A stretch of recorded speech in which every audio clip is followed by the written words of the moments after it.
صاحب صدر کی اجازت سے کہ افضل ہے کل جہاں سے شہادت حسین کی، افضل ہے کل جہاں سے شہادت حسین کی، رشک سجود ٹھہری امامت حسین کی،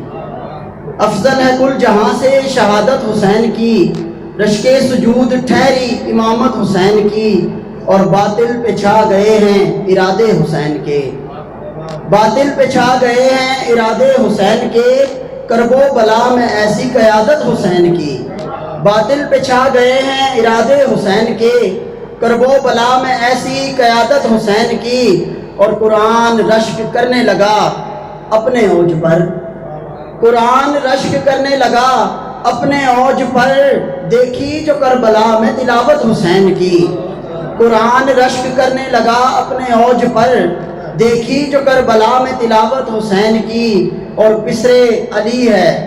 پدر شبیہ رسول ہے، پسر علی ہے پدر شبیہ رسول ہے،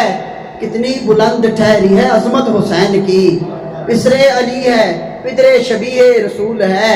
کتنی بلند ٹھہری ہے عظمت حسین کی، اور حمزہ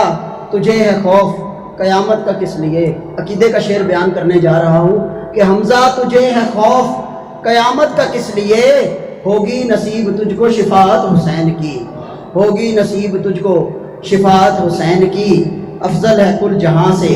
شہادت حسین کی، رشک سجود ٹھہری امامت حسین کی۔ سامعین محترم، چونکہ محرم الحرام بھی ہے اور